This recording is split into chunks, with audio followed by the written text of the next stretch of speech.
To everyone watching, I want you to check out this scenario. Imagine you go out with your friends.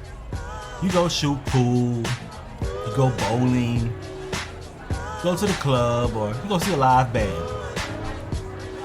So y'all having a good night, right? And 1 minute your friend is standing right next to you. And then the next minute, they're gone. And you never see them again. Wouldn't that be crazy? Like, I couldn't imagine something like that could ever happen. Well, it did.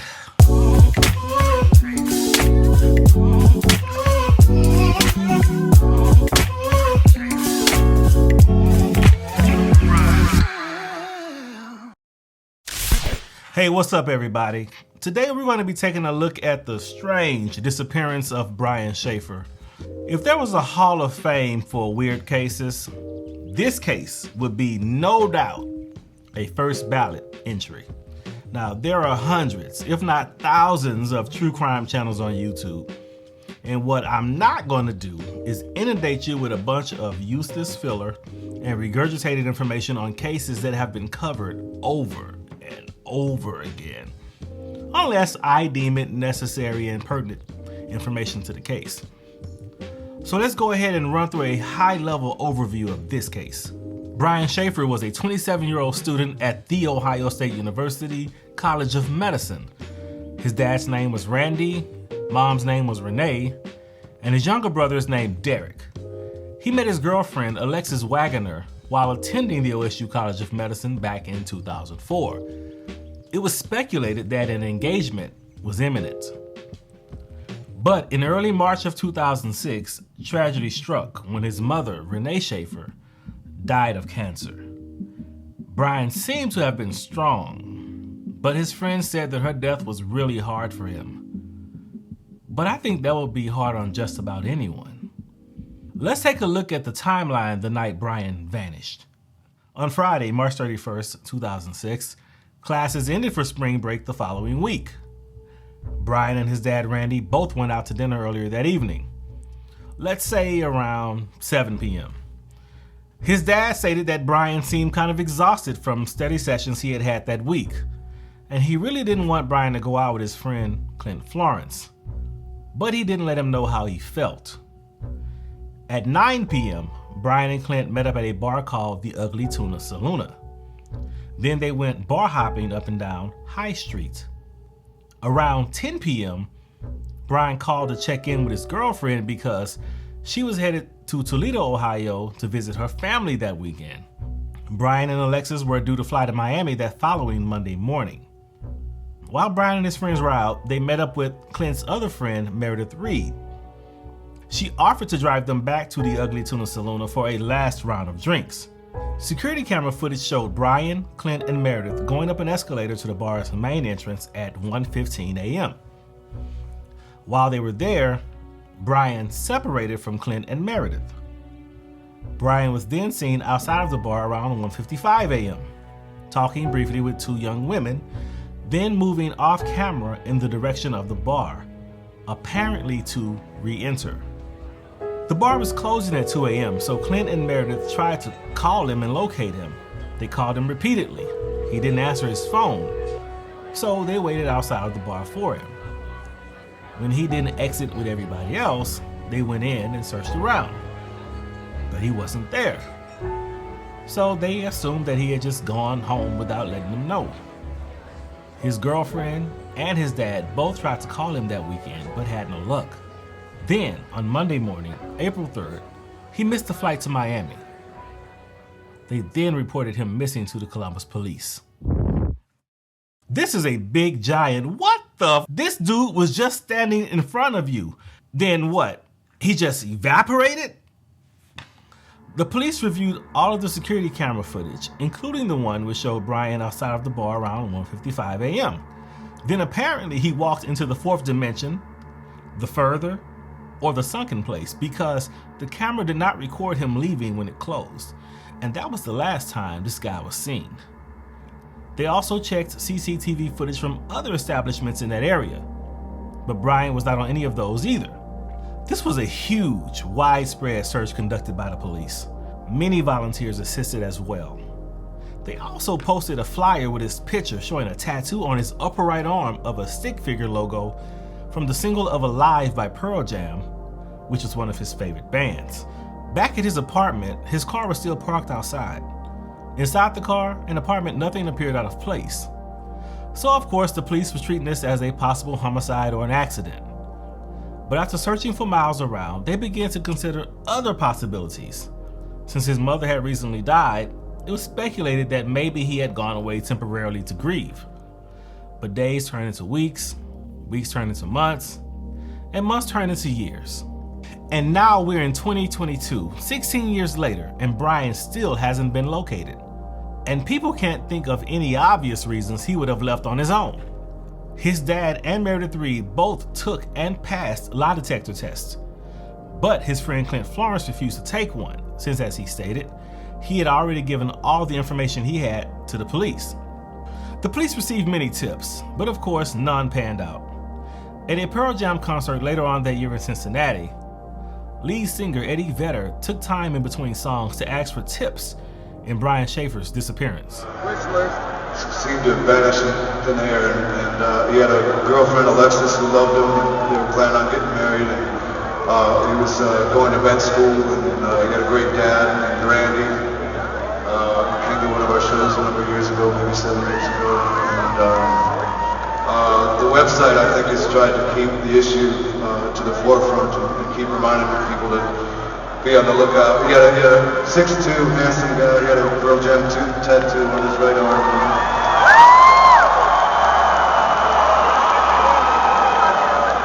So the fan site tried to keep the issue afloat, but to no avail. So we just want to. We were taking a second back there trying to figure out what to play, and we just want to send this one out to him and let him know wherever he is, we're still thinking about him. But none of those were useful either. Possible sightings in Michigan, Texas, and even Sweden were investigated, but they too came up empty. Randy Shaffer never gave up and kept on searching for his son on his own. But you know that old saying, when it rains, it pours? Well, there was more bad news in store. In September of 2008, Randy Shaffer was out in the yard of his Baltimore home clearing debris from a storm. And while he was doing that, a branch blew off of a tree, struck and killed him.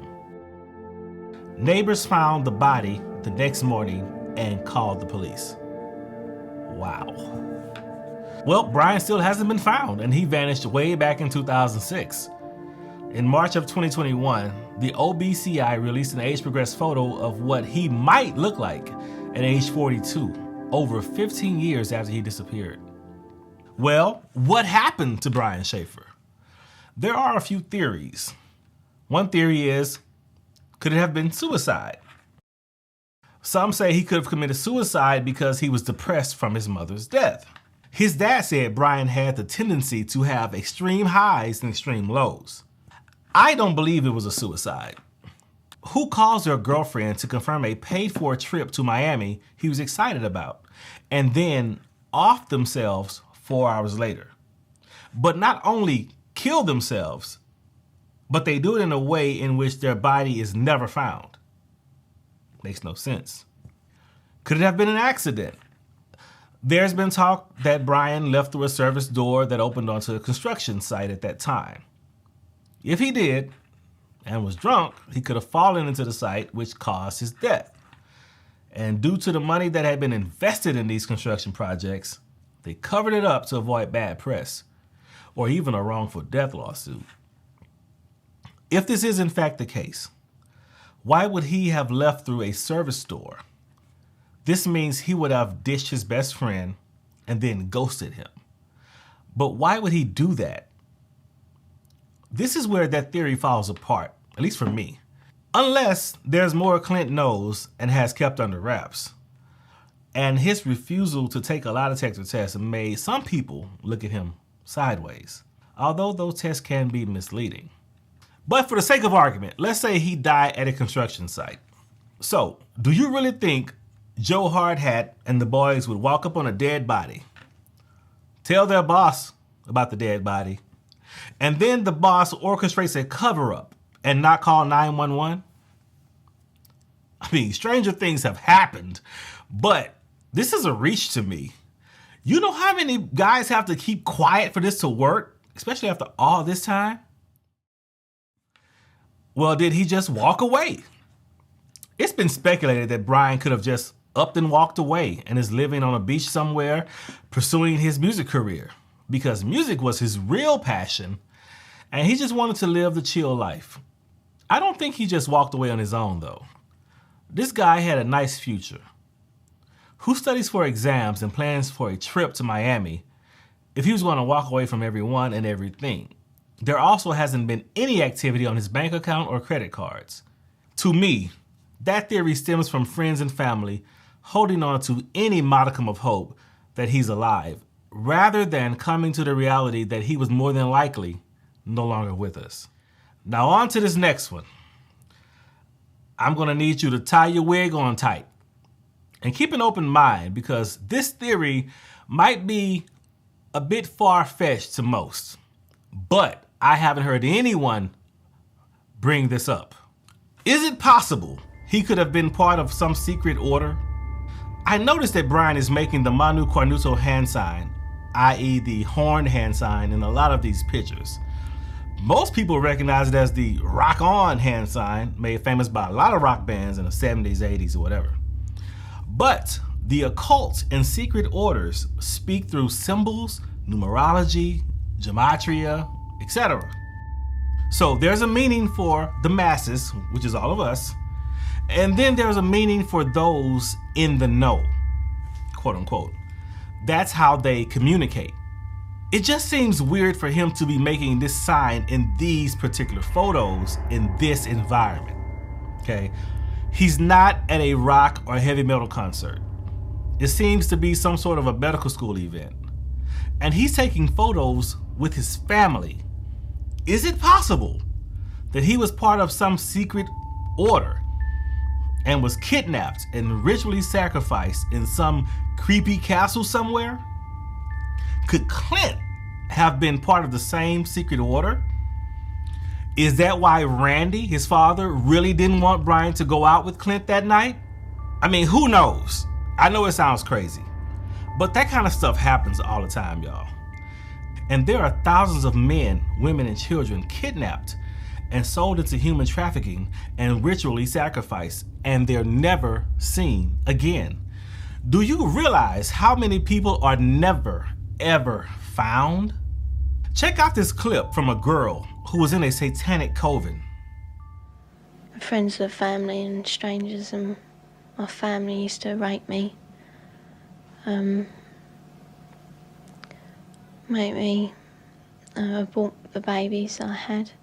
It would be hard to imagine more misery and suffering than what Teresa says she's had to endure. And us kids would be made to do things with the adults and the animals, and then a sacrifice would happen. The sacrifice, were these animal sacrifices? Animals and people. On what scale do you think this was happening? Enormous, far beyond what we've ever heard of here before. Teresa's mother, Bridget. You're talking about mass murder? Yes, on a scale that this country's never heard of before. Teresa is now 15, but at the age of 2, she was left in the care of this woman, the grandma she called Nan. And that, she says, is when her torment started. Who was the leader? Who was the boss of the gang, of the cult? At home it was my nan. Your Nan made you have sex with animals? Yeah. Like goats and donkeys. How many men or how many people would have sex with you? What, at one time? Yes. About everyone who was there, which must have been about 20. You know, from 10 to 20 people. If it was a big ceremony, it used to be 30. What would your grandma be doing when these men were forcing themselves on you? usually laughing or smiling or having sex with another man or other men. During these ceremonies, was Satan, the devil, ever referred to? He was called Lucifer.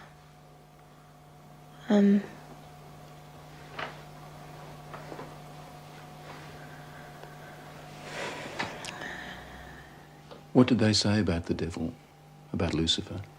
That killing the people made him happy. Sacrifices to please the devil. Used to talk about According to Teresa, the worst rituals took place at a house somewhere in the country. it was big, you know, expensive. From the front, it looked like a castle. You know, it had a long drive and big double wooden doors. Do you think they were rich people then? Very rich.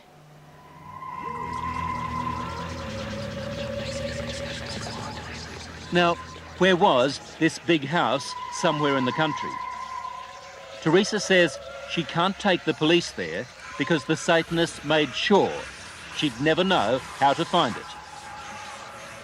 Teresa was always drugged, or on a couple of occasions she says she was knocked out, so that she never fully knew the route. There was a tramp who was brought in once, you know, and he was killed. He was cut from his throat down to his stomach, and they ate him, or bits of him. They killed a man at a ceremony Yeah, in front of you? yeah, in front of all of us. Did the tramp, did this man fight back? No, I think he was, you know, drunk or something. He seemed really dopey. He was laughing a lot when he was brought in. And he started screaming when they began to cut. But after a while, you know, he died. I'd seen a few killings before then. Although I wasn't used to it, you know, that was the worst one. I really don't know what I thought. I suppose I thought, thank God it's not me. Let me get this right now. Are you saying that you saw more than one person killed in that house? Yeah.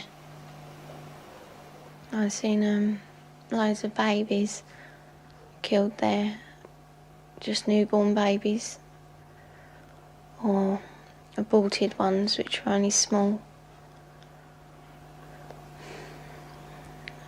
You know, 4-year-olds. If there were as many as she told us, then the Satanists had a problem. How did they get rid of the bodies?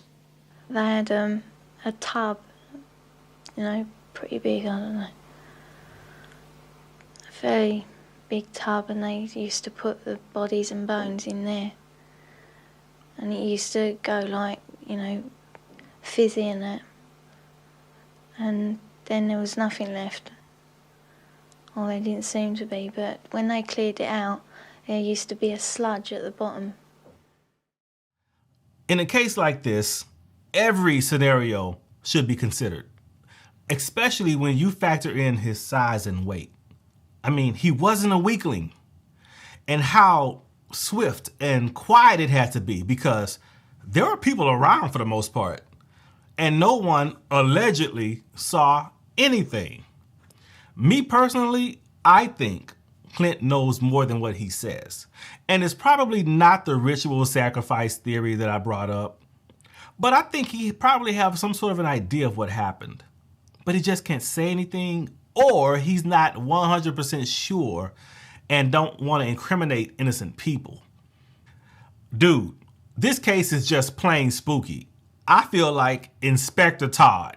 This whole thing stinks to high heaven. Well, it does. Brian was a whole grown man, and how he could just vanish so quickly without any witnesses is just baffling. That location of the Ugly Tuna Saloon closed back in 2018, and I believe a new business called casuales is now occupying that space. So, if his body was hidden there, the renovation would have more than likely uncovered it. I think we have to come to terms with the fact that there are some things we will never know the answer to, especially when certain people just might be withholding vital information. But thanks for watching, and leave a comment and let me know what your thoughts are on this case. Also, be sure to hit that like button and subscribe to the channel. Hey guys, it's free. You can't ask for a better deal than that. All right, we're done here.